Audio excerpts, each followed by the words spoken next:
Pertama-tama saya sapa dulu kepada Dr. Gamal. Selamat siang, Assalamualaikum Dr. Gamal. Waalaikumsalam warahmatullahi. Ya, Mas Kido. Ya.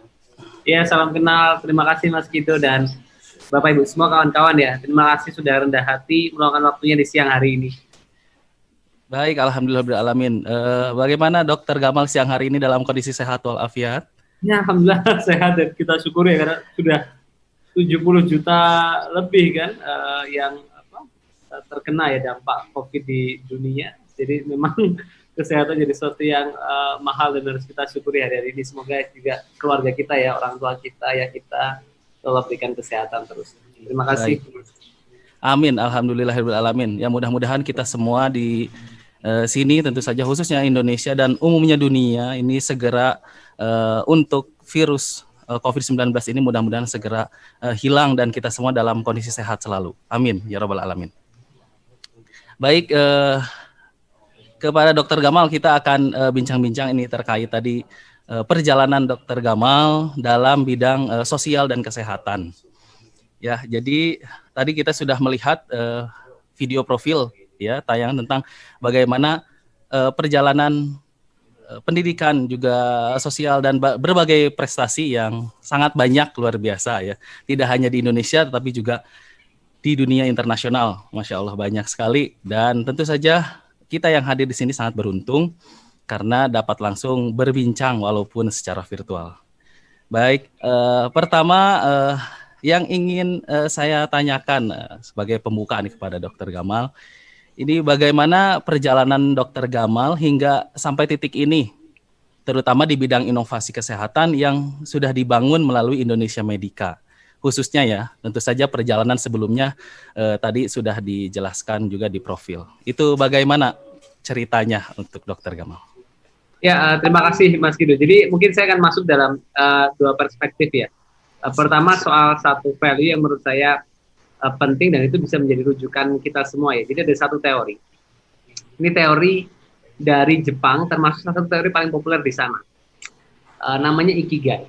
Jadi teori ini itu mengajarkan tentang 4 hal ya. What you love, what you are good at, what the world needs, what you can be paid for. Jadi apapun yang mau kita lakukan dalam hidup ini, itu pastikan memenuhi 4 hal ini. Dan saya termasuk orang yang mencoba ya mengamalkan dalam kehidupan ya. Jadi apa yang kita sukai, kuasai, dibutuhkan dunia dan menghasilkan. Jadi kenapa teori ini penting? Kalau kita ngerjain sesuatu yang kita sukai, kuasai, tapi tidak dibutuhkan dunia ya, atau nggak bermanfaat, kita merasa useless hidup kita. Kita merasa hidup kita nggak berguna. Kalaupun kita ngerjain sesuatu yang kita sukai, dibutuhkan dunia, menghasilkan, tapi kita nggak kuasai, kita nggak punya pencapaian yang luar biasa. Kalaupun kita kuasai, dibutuhkan dunia, menghasilkan, tapi nggak kita sukai, kita nggak akan menikmati proses. Nah, kalaupun kita sukai, kuasai, dibutuhkan dunia ya, tapi nggak menghasilkan, kita nggak bisa memastikan keberlanjutannya atau sustainability-nya.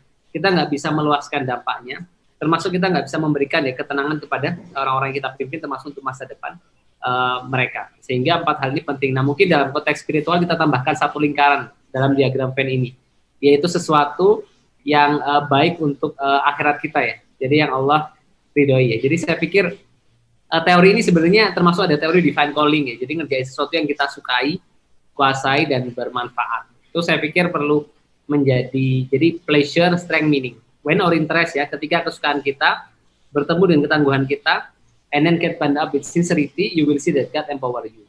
Itu yang pertama. Lalu kedua, saya pikir kita semua punya orientasi yang sama soal dampak. Jadi soal achievement ya, penghargaan, pujian, cacian ya, kritik itu kan akan hilang sebetulnya. Tapi dampak yang kita hasilkan akan terus ada di tengah-tengah masyarakat. Jadi kalau saya boleh sampaikan, don't try to impress people, but focus to impact people. Because impress will be lost, but impact will survive. Maybe you are impressive, but are you impactful? Jadi titik sekarang kita semua harus, termasuk saya, harus memeriksa gitu. Seberapa dampak luas ya dampak yang bisa kita hasilkan. Dan saya apresiasi banget teman-teman Salman ya. Saya ingat 2 tahun lalu mungkin saya ngisi di masjid waktu itu pas bulan Ramadan. Saya dengar mau buat masjid, wah masya Allah. Terus saya waktu itu sudah mulai tap dan hari ini saya lihat progresnya luar biasa sekali. Jadi don't be proud with your idea, but focus on the problem that you want to solve. Jadi jangan bangga sama ide kita, fokus pada masalah yang mau kita selesaikan. Nah, kalau ditarik dalam konteks adik-adik kita yang anak muda ya, saya punya 3 advice mungkin, yaitu gimana dari 1 fokus di kompetensi, kedua buat portofolio nyata di masyarakat, dan yang ketiga mungkin baru membangun pengakuan publik ya. Nah, saya coba tarik lagi ke poin awal, Mas. Contoh tadi ya, saya suka 3 hal itu, teori itu ya, Ikigai sama Divine Calling. Saya coba terapkan dalam kehidupan saya sebenarnya.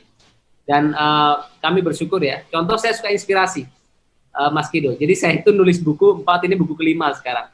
Jadi passionate banget saya tuh sharing. Bagi saya inspirasi itu orang nggak pernah ketemu kita, tapi dia mendengar gitu, apa yang kita lakukan. Lalu menggerakkan dia melakukan kebaikan yang sama atau bahkan lebih. Jadi dulu tuh saya berpikir, gimana caranya saya bisa menginspirasi begitu. Sampai saya itu terbawa mimpi, bangun jam 1 malam, mimpi bicara di panggung besar di kampus saya. Dan apa yang terjadi 5 tahun kemudian ya, saya diundang organisasi dunia, bicara di hadapan 25.000 peserta dari 150 negara ketika itu. Ini sedikit cuplikannya ya.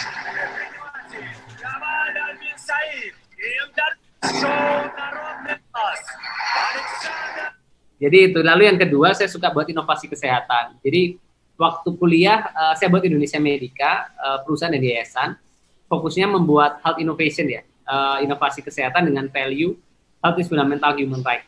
Dan kami bersyukur inisiatif kami diapresiasi di berbagai negara, ini ketika di Peru dan di Jerman. Mr. Gamal Al-Ansari from Indonesia Medica join us on the stage for the prize giving ceremony. Why did you come this time?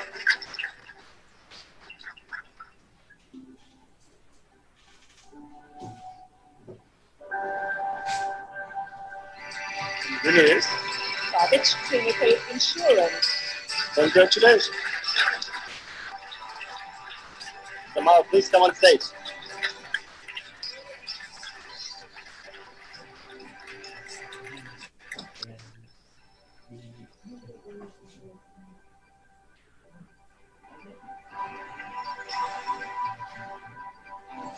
Dan kami bersyukur beberapa tokoh dunia mengapresiasi ya, seperti John Kerry dari Sekretaris Negara Amerika Serikat, Kerajaan Inggris dari Pangeran Charles memberikan support dan apresiasi, sampai Presiden Rusia Vladimir Putin. Jadi mungkin itu beberapa value yang menurut saya fundamental, tapi satu hikmah yang menurut saya penting. Jadi kantor saya di Kota Malang, Mas Kido, jauh dari hiruk pikuk media dan ibu kota ketika itu. Tapi Allah tunjukkan kuasanya. Apa hikmahnya? Yang kita lakukan mungkin kecil dan sederhana, tapi dengan keikhlasan, kerja keras, dan gotong royong, Allah itu berwenang sepenuhnya membesarkan kebaikan kita. Jadi jangan pernah meremehkan kebaikan, sekecil apapun itu. Makasih Mas Kido.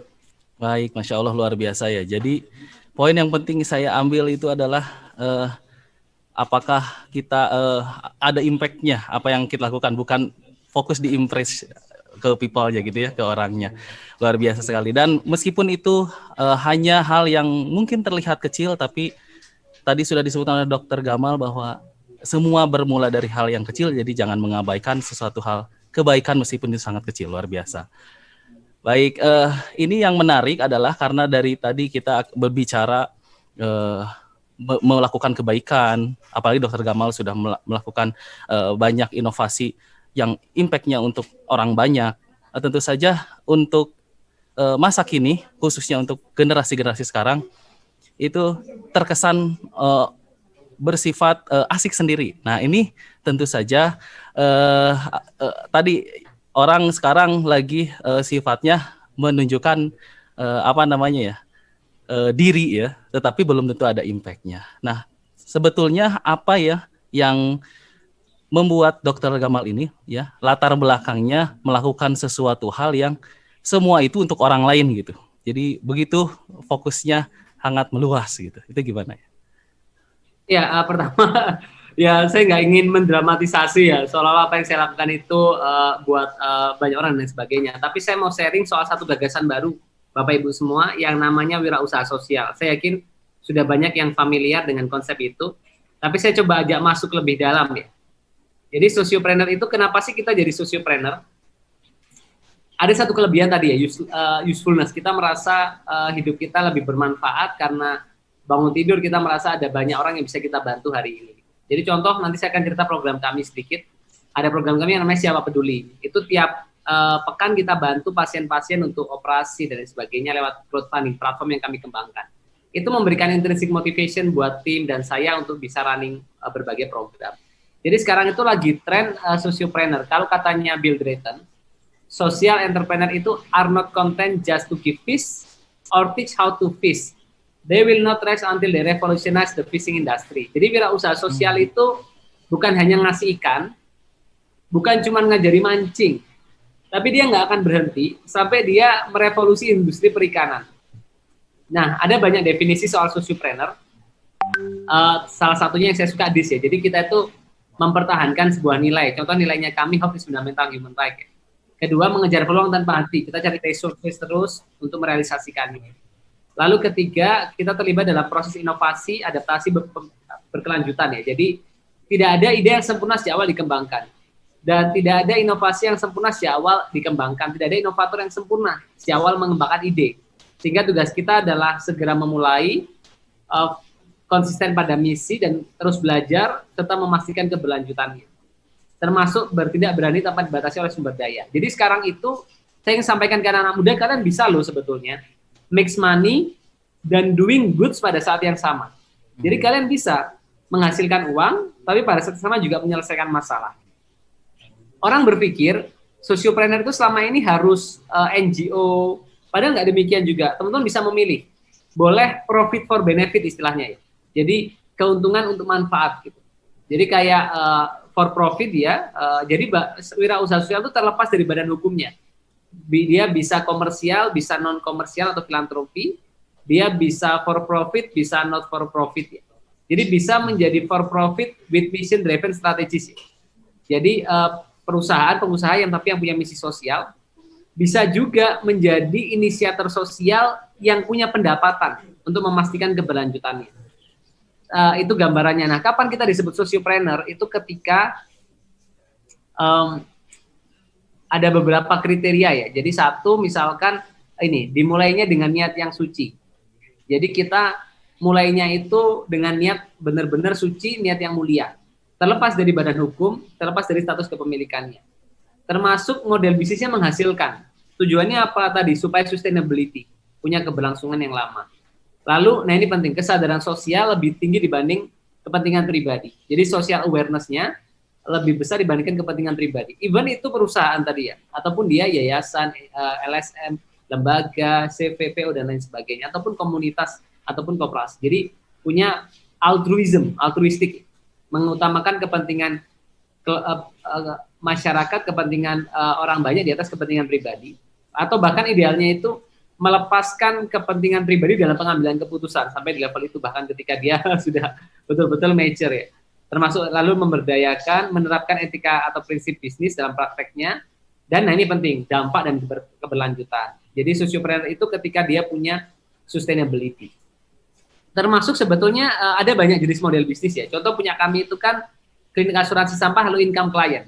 Kita membantu orang-orang yang berpenghasilan rendah untuk bisa mendapatkan jaminan kesehatan. Ada juga fee for service ya, kayak sekolah, rumah sakit, itu fee for service commonly fungsionalnya. Ada juga yang rumah sakit tapi dengan pendekatan lain ya, seperti mungkin di support fund dan sebagainya. Gitu.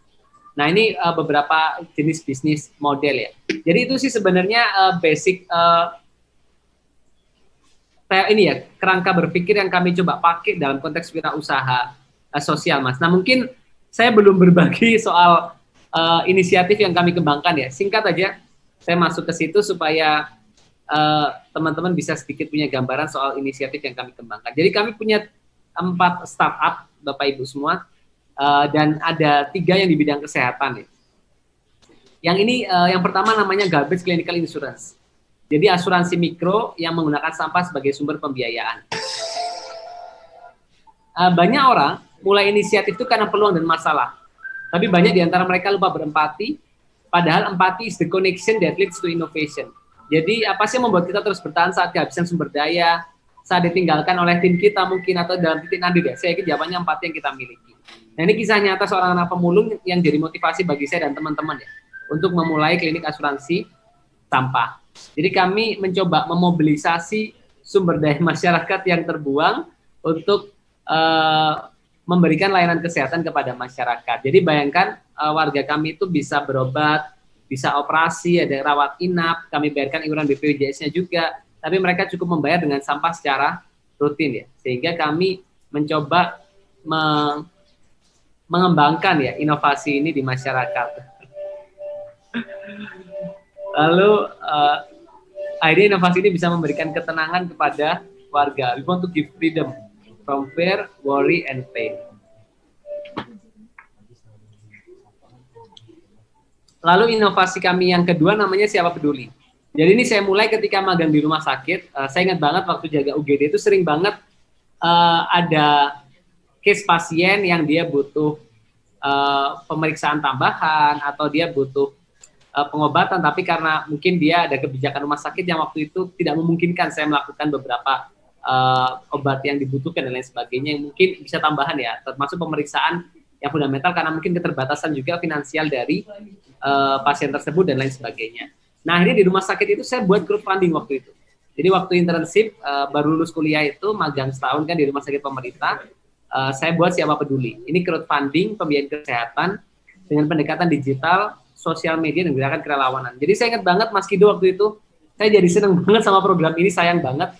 Karena bayangin, waktu itu saya punya dana ini taktis ya, yang saya bisa titipkan ke UGD, ke perawat-perawat di rumah sakit yang dia bisa pakai anytime. Ketika ada pasien yang datang, tapi mereka nggak punya jaminan kesehatan, dan mereka butuh layanan ya, atau tidak akan cepat, ataupun ketika mereka tidak mampu bayar iuran BPJS-nya, atau termasuk ketika tadi ya, mungkin mereka punya jaminan kesehatan, tapi ada yang membatasi tadi, plafon dan sebagainya dari sisi pembiayaan tersebut. Sehingga dengan inovasi ini kami bersyukur, inovasi ini simple, tapi bantu banyak ribuan pasien ya untuk mendapatkan pembiayaan kesehatan. Jadi seperti yang Mas Kido sampaikan tadi benar, jadi kita jangan meremehkan kebaikan. Salah seorang ulama itu pernah menuliskan dalam kitabnya, boleh jadi saat engkau tidur terlelap, pintu-pintu langit sedang diketuk oleh puluhan doa kebaikan untukmu. Dari orang fakir yang kau tolong, dari orang kelaparan yang kau beri makan, dari orang yang dihimpit kesulitan yang telah kau lapangkan. Oleh karena itu, janganlah sekali-kali engkau meremehkan sebuah kebaikan. Nah, ketika kita mau menolong sesama, kadang-kadang kita berpikir kita ini udah sibuk ya, atau kadang-kadang kita udah banyak masalah gitu ya. Nah, saya punya dua hal yang saya tanamkan ke diri soal itu, Mas Kido. Jadi pertama, saya selalu bilang sama diri gini, tatkala lelah dengan kesibukan, ingatlah, boleh jadi kesibukan kita sekarang sedang dimimpikan banyak orang di luar sana. Dan ketika kita berpikir ya, hidup kita ini berat, banyak masalah, banyak orang di luar sana yang lebih berhak mengatakan bahwa hidup ini berat. Dan kepada mereka lah kita diminta untuk memperhatikan jika kita ingin Allah memperhatikan kita. Dan inovasi kami yang ketiga namanya InMed. Jadi kami mengembangkan digitalisasi ya, layanan kesehatan dengan pendekatan home care, telemedicine, dan integrated crowdfunding. Ini gambaran dari versi pertama inovasi kami. Saya tinggal di Jawa Timur. Saya berumur 55 tahun. Saya punya 4 anak. 3 di antaranya sudah meninggal. Saya tidak punya biaya untuk berobat. Ayah saya mengalami kebutaan. Ibu saya ingatannya berkurang karena faktor usia. Dan suami saya sudah meninggal. Semua hal ini meninggalkan depresi yang begitu mendalam. Saya merasa sendiri, terperangkap, dan tanpa ada bantuan sama sekali. Suatu ketika Umi datang dan bicara sama keluarga sekitar, dan kami berbicara tentang kondisi saya. Umi membantu orang-orang kurang mampu dengan pengobatan gratis. Mereka mengetahui informasi tentang saya dan membantu saya bertemu dengan seorang perawat. Perawat itu datang ke rumah saya dan merawat ibu saya. ayah saya dan anak saya. Dengan bantuan Bumi Kita. Lalu kami kembangkan versi berikutnya yang namanya InMed, jadi dengan beberapa fitur pengembangan ya, seperti home care, telemedicine, dan lain sebagainya. Itu mungkin Mas Kido gambaran konsep kami soal pandangan kami, perspektif soal sociopreneur, lalu bagaimana kami mencoba melahirkan inovasi dengan pendekatan sociopreneur itu. Luar biasa, saya sampai speechless begini ya. Luar biasa. Dokter Gamal, saya tadi dapat satu kata-kata menarik ya yang bisa menginfluence para generasi kekinian ya, para milenial, bahwa betul sekali untuk sociopreneur ini selain kita bisa menghasilkan untuk income pribadi, tetapi juga dalam hal yang bersamaan kita dapat melakukan kebaikan. Luar biasa. Masya Allah. Betul banget Mas, sampai ada satu value yang saya lupa sampaikan, tapi itu menggambarkan bagi saya nih, yaitu bihanas dari lubuk hati paling dalam.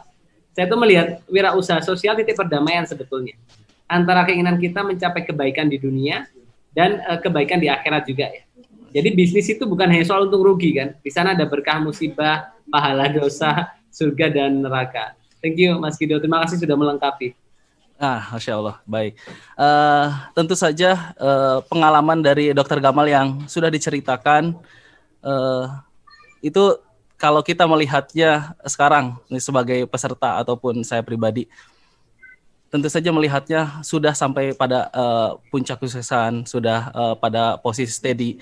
Tapi pasti sebelumnya ada proses-proses yang jatuh bangun, kemudian hambatan-hambatan, itu kendala-kendala yang tidak terlihat gitu. Nah, itu bisa diceritakan seperti apa perjuangannya menghadapi segala macam kendala dan hambatan selama membangun yang tadi sudah diceritakan. Oke, jadi ada mindset yang menurut saya penting buat kita khususnya generasi muda ya. Ini kalau yang sama yang lebih senior ibaratnya nguyahi banyu segoro ini. Karena banyak saya yakin yang pengalamannya ilmunya jauh di atas saya. Tapi kalau saya boleh berbagi sedikit ya teman-teman, menurut saya ada mindset yang penting, yaitu soal begini. Jadi apapun yang kita diskusikan tadi dan nanti itu menjadi kosong semua ketika kita nggak punya mentalitas implementasi ya. Jadi menurut saya penting untuk memahami bahwa kita itu harus mau merasakan ketidaknyamanan dalam memberikan kontribusi. Jadi tanamkan dalam diri. Kalau kita nyaman, kita nggak akan tumbuh. Kalau kita mau tumbuh, kita harus siap tidak nyaman. Itu poin yang penting sekali menurut saya, sehingga ada dua hal di situ yang kita bisa tanamkan, yaitu pertama, keluar dari comfort zone masuk ke fear zone, learning zone, growth zone ya. Jadi there is no room for mediocre, push to the limit. Jangan kikir bekerja keras ya. Saya sering saksikan orang hebat yang gagal, saya temukan banyak di antara mereka kikir bekerja keras. Kapal yang berlabuh di pelabuhan itu memang aman, tapi bukan itulah tujuannya dibuatnya kapal. Jadi nikmatilah tantangan, karena di sanalah orang hebat, orang kuat, orang tangguh dibesarkan. Lalu kedua, ini penting soal growth mindset ya. Jadi kita supaya bisa melalui berbagai tantangan tadi, nggak boleh fixed mindset.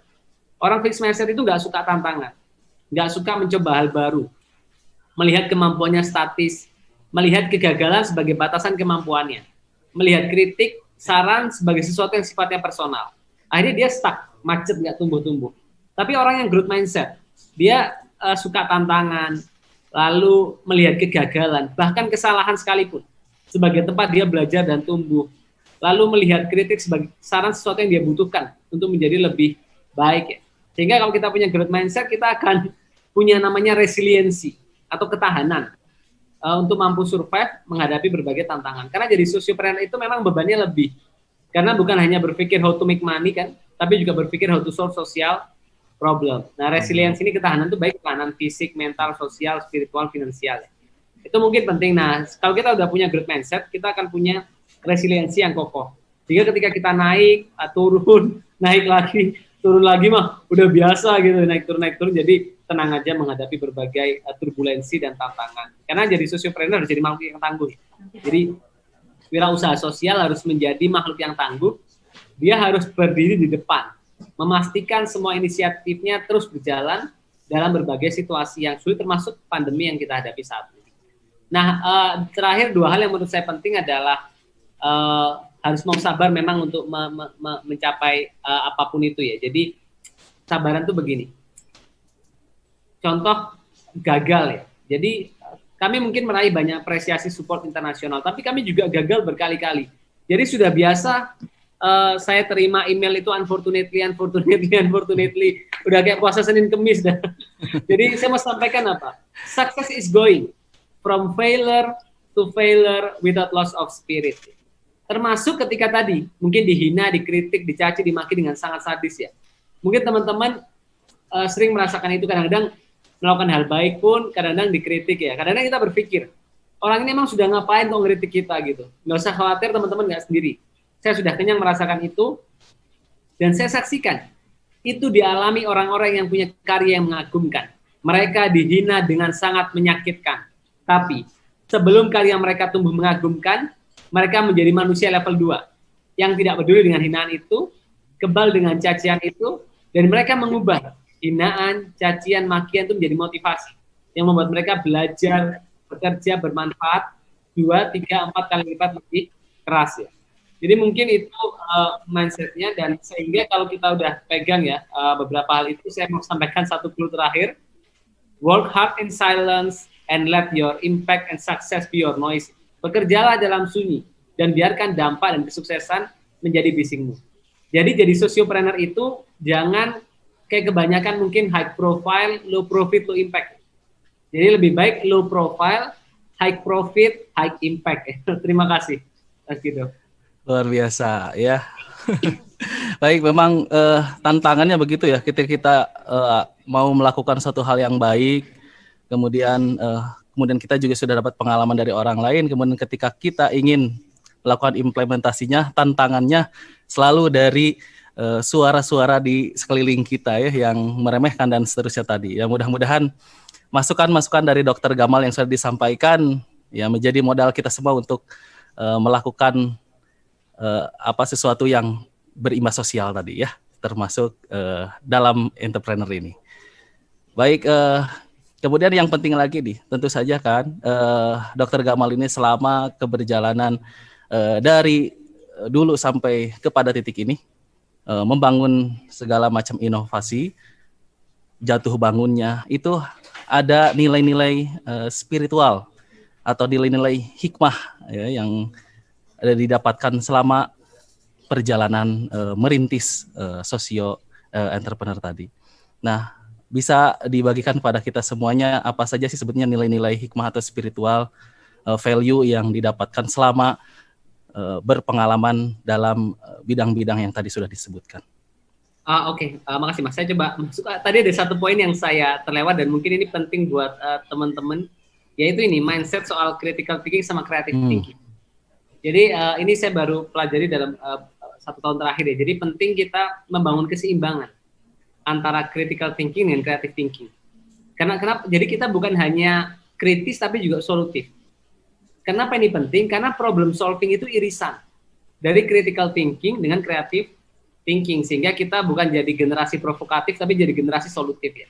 Ini menurut saya perlu menjadi orientasi kita semua, karena begini, anak muda dari bangsa lain kan boleh sekedar memberikan kritik, tapi tidak dengan kita, karena kita bagian dari Indonesia kan. Jadi bukan tugas kita sekedar memberikan kritik, tapi tugas seluruh kita sejatinya dalam menghadirkan sebuah solusi. Nah, lalu masuk ke dalam konteks pertanyaan tadi ya, mungkin spiritual value ya. Saya coba masuk dalam 3 hal mungkin untuk menjawab pertanyaan ini. Jadi ada 3 value yang memang saya pegang banget dalam kehidupan kawan-kawan di Bapak Ibu semua. Pertama adalah, jadi kita sempurnakan niat ya. Jadi kalau kita sempurnakan niat, maka Allah akan sempurnakan pertolongannya. Kalau akhirat yang kita tuju, maka dunia akan datang dalam keadaan tunduk. Sehingga apa? Orang yang percaya diri bukanlah orang yang yakin pada kemampuannya, tapi orang yang yakin bahwa Allah itu bersamanya. Dengan demikian kita akan punya satu paradigma bahwa sehingga mindset kita itu berusaha tetap menjadi pejalan dalam jalan-jalan kebaikan, karena kita tahu jalan kebaikan adalah jalan Allah, sehingga dia yang berjalan dalam jalan kebaikan sesungguhnya sedang berjalan bersama Allah. Jadi itu menurut saya penting banget untuk kita terus meriksa ya. Even kita semua, saya yakin kadang-kadang kita mulai pekerjaan dengan niat yang ikhlas, tapi banyak di antara kita yang nggak bertahan dengan keikhlasan.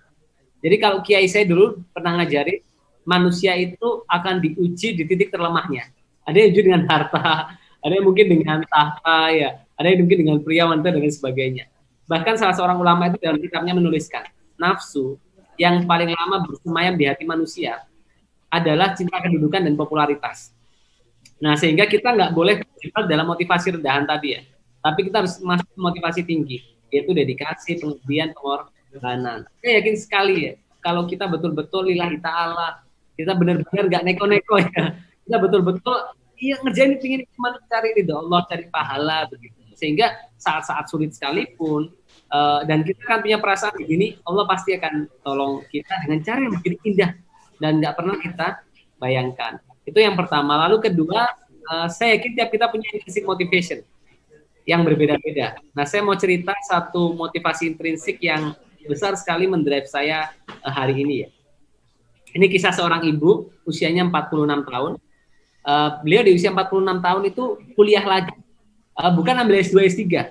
Ambil ilmu tafsir waktu itu, D1 ya. Sampai anaknya tuh bilang, Mami ini sudah tua, mau apa kuliah lagi? Beliau mengatakan, Mami mau mengerti arti bacaan sholat dan mau menyelamatkan anak-anaknya dari api neraka. Setiap anaknya berangkat ujian, ibu ini tanya, Nak, nanti kau ujian jam berapa? Waktu kau ujian, Mami di atas sajadah. Nak, nanti kau presentasi jam berapa? Waktu kau presentasi, Mami di atas sajadah. Itu terus. Setiap anaknya berangkat, ibu selalu menekankan, lakukan semuanya karena Allah. Awali semuanya dengan bismillah. Itu diulangi bukan puluhan kali ya. Ratusan bahkan mungkin ribuan kali sepanjang kehidupannya. Tapi akhirnya nasihat-nasihat itu dan akhirnya menghantarkan ya, anaknya dapat berbagai masuk dalam berbagai global listing internasional. Siapakah ibu itu? Ibu saya maksudnya Bapak Ibu ya. Masya Allah. Jadi ayah ibu saya ini berkorban banyak buat saya. Ayah saya itu jual tanahnya supaya saya anaknya yang namanya Gamal ini bisa kuliah di kedokteran Brawijaya.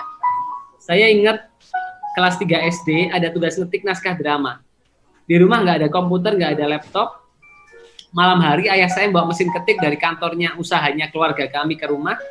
Ibu saya ngetik mulai malam sampai pagi.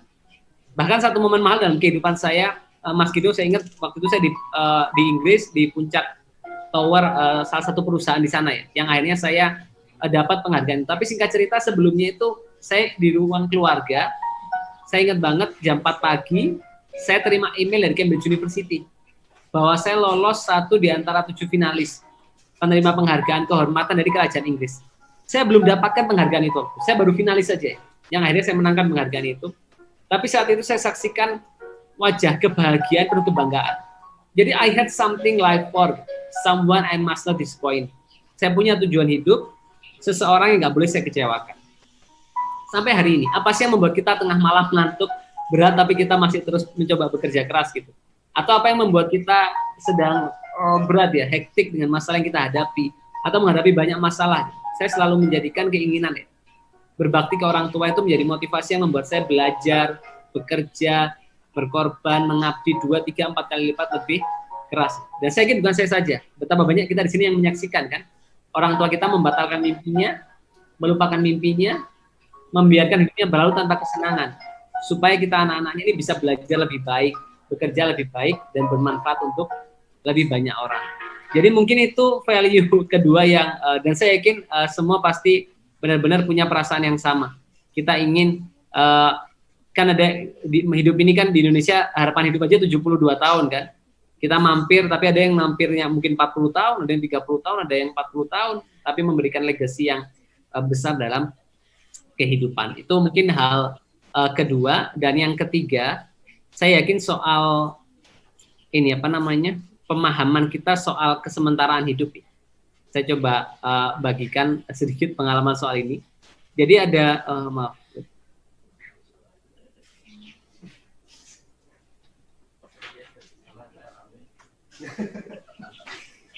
Jadi ini ada pengalaman sendiri ya di kampus dulu. Ini kawan saya, beliau namanya Den Firdaus. Beliau aktif di ngurusin musola di fakultas kami waktu itu. Tapi Masya Allah sekali, jadi luar biasa sekali beliau. Sampai saya ingat 20 Januari ketika beliau meninggal, saya kabarkan kepada teman-teman yang lain, Bapak Ibu tahu apa yang mereka tanyakan? Bahwa waktu itu saya kabarkan bahwa beliau meninggal dunia ya, karena kecelakaan dengan truk kontainer. Waktu saya kabarkan, banyak yang bertanya, Gamal, ini Andrian yang sering ngajar di musola itu kah? Gamal, ini Andrian yang suara koninya itu bagus kah?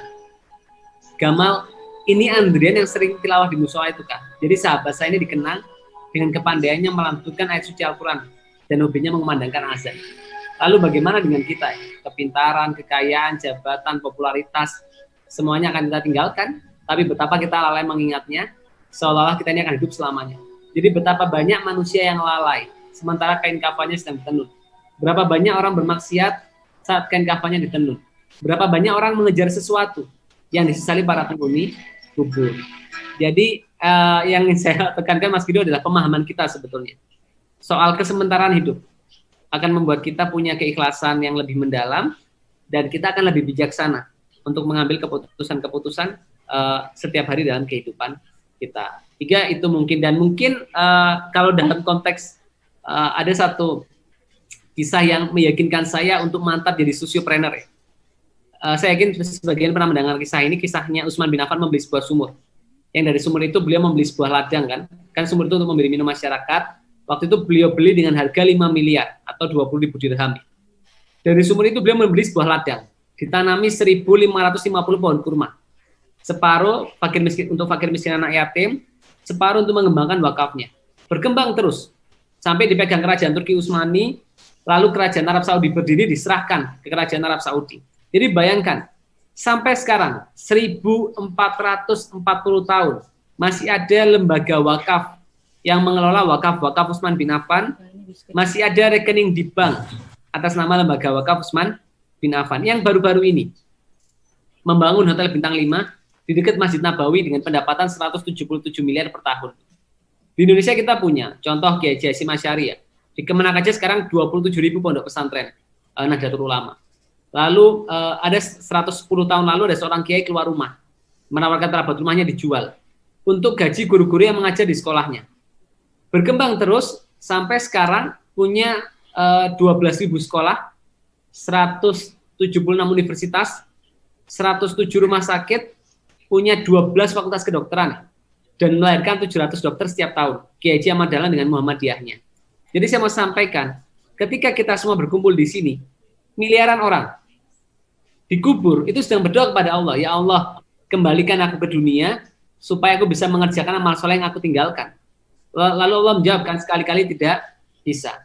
Jadi jadikanlah usaha-usaha kita ya, itu sebagai upaya kita memastikan amal-amal kita melampaui usia kita. Terima kasih Mas Guido, semoga bisa memberikan sedikit manfaat ya dan perspektif buat teman-teman semua. Luar biasa ya, Masya Allah. Jadi nilai-nilai yang tentu saja mengingatkan pada kita semuanya tentang bagaimana ketika kita sudah mempunyai niat untuk sesuatu hal yang baik, apalagi kebaikan itu yang imbasnya tidak hanya akan kita rasakan saat kita hidup di dunia, tapi juga sampai nanti ketika kita meninggal. Jangan ragu-ragu, insya Allah ya, dengan niat yang mantap, ikhlas, kemudian juga disupport oleh orang tua, doa dari orang tua, dan juga visi diri yang ingin meninggalkan suatu hal yang dikenang baik oleh orang banyak. Tentu saja mudah-mudahan nilai-nilai itu bisa kita terapkan dalam setiap kebaikan yang akan kita tunaikan ya. Amin ya rabbal alamin. Baik,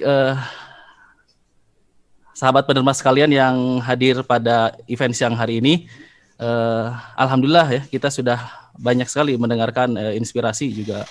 Saya sebut tausiah juga isinya ya, karena berbagai nilai-nilai spiritual sudah disampaikan yang langsung dari pengalaman Dr. Gamal. Ini mohon maaf kepada hadirin sahabat penerma yang ingin bertanya, baik secara langsung ataupun melalui kolom komentar. Barangkali bisa nanti bertanya langsung melalui media sosial Dr. Gamal barangkali ya. Bisa dilanjutkan karena waktu kita yang terbatas. Kepada Dr. Gamal tentu saja terima kasih sudah berbagi pengalaman, inspirasi untuk kita semuanya yang hadir, dan kami mohon doa kepada Dr. Gamal tentu saja supaya Wakaf Salman ITB ini tetap konsisten, istiqomah dalam mendukung sosiopreneur di bidang kesehatan. Kemudian barangkali ada pesan yang ingin disampaikan untuk kami semua supaya di Wakaf Salman ITB ini tetap solid, semangat dalam terus program-program wakafnya. Oke, ya, terima kasih Mas Kido. Ini saya juga mau menyapa Dr. Pradipta ya. Kebetulan beliau direktur rumah sakit, salah satu rumah sakit Dompet Wafa ya. Oh iya, Masya Allah. Dokter udah datang dan mudah-mudahan dimudahkan selalu istiqomah. Mungkin satu aja pesan saya terakhir buat penutupan buat kawan-kawan semua. Tidak ada kebaikan yang sempurna tanpa kesabaran. Karena kesabaran adalah nafas yang menentukan lama tidaknya sebuah kebaikan bertahan. Terima kasih. Wassalamualaikum warahmatullahi wabarakatuh.